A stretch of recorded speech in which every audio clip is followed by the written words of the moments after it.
Greetings and happy Wednesday, Comic Book Day. I want to discuss a misconception or a misnomer when it comes to collecting comic books, and as far as value is concerned.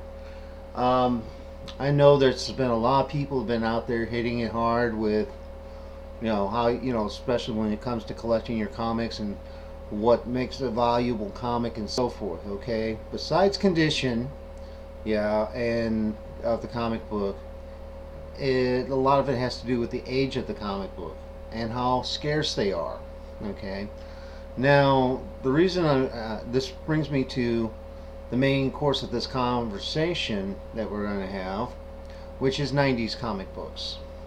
Now, there's going to be a video besides mine on here from YouTube, and it's a pretty entertaining concept as far as certain things like 90s comic books. Now, I'm going to give you my personal take first, and then you can go from there. Now, I know a lot of cats out there have a lot of 90s comic books. And the problem with 90s comic books is there are so many out there. There's a lot. I think last report I heard that there was like a million, let's just say there was a million comic book collectors, or a quarter, 1 point some odd million comic book collectors out there. And during the 90s, for every comic book collector, there was like 3 million copies out during the 90s. Now, I'm going to explain what happened on this as best as possible.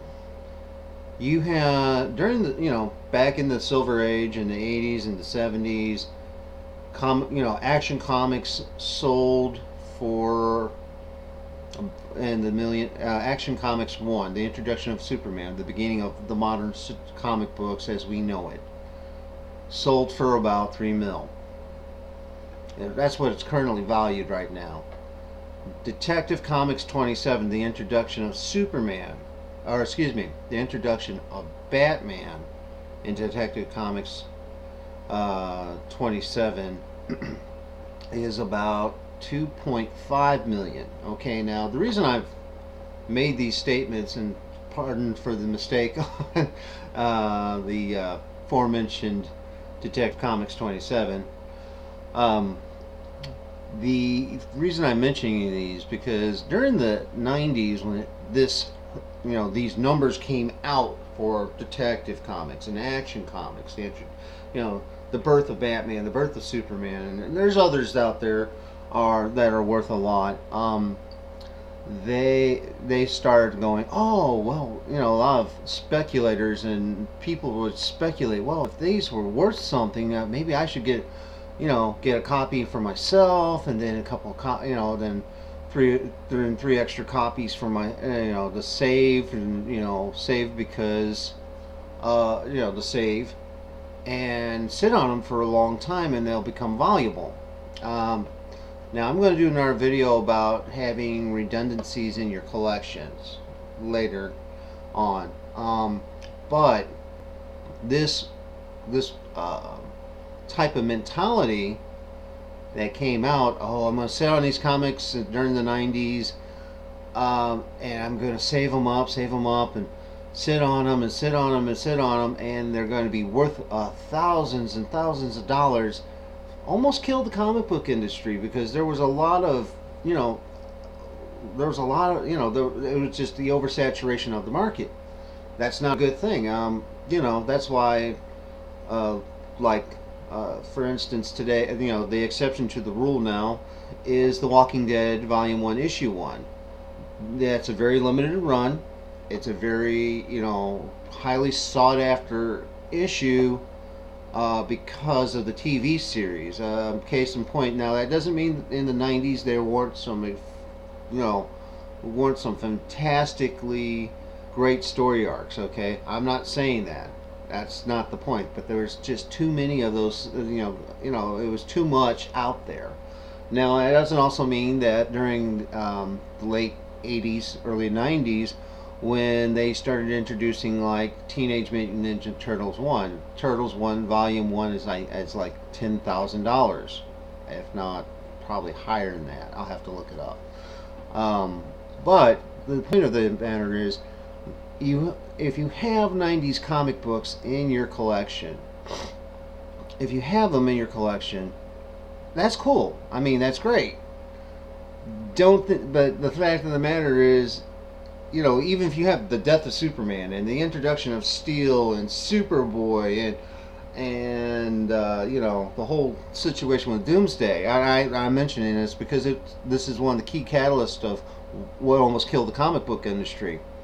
Um, the comic book, there were so many, people were absconding with these. Got one copy, I got a copy for me to read, and then I got couple copies so I could sit on and sell later on. Okay, that's a sound idea, but there's a flaw in that, kind of a flaw there, because everybody else and their brother was doing it at the time in the 90s, especially 96, 97. Like I said, it almost killed the comic book industry. Thank God it hadn't, but I think the speculation portion of the 90s has really caused an issue, serious repercussions that to this very date hasn't really been recoverable yet. I know with the new, with the Avengers movies and the Marvel verse and the DC cinematic universe and Arrow on TV and the Flash, and it does that's bringing some people back to watching, watch these shows on TV and so forth, bringing people back to reading comic books. But that doesn't, the fact of the matter is, that's bringing them back, and and the thing that really is concerning me on this is that as people start coming back, that we'll revert back to the 90s mentality of, Action Comics is, what Action Comics right now is almost 5 mil. Detective 27 at this moment is almost as expensive, if not just as expensive, along with the introduction of Spider-Man and all that. The reason I'm getting back on this is I'm trying to emote something, as far as saying, look guys, I understand it's cool and it's kitschy cool and all that, but don't fight the urge to, get a copy. Get a copy for you to enjoy, to part of your collection. Now, if you get an extra copy to sit on later, that's fine, but let's not go nuts over it and start having 5 copies of the same issue, because then you're running into, we're running right back into the same issue of value.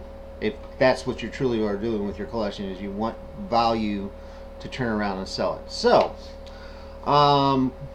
I'm going to end off and sign off with the usual tagline from the great immortal icon Stan Lee: Excelsior, and enjoy your comics.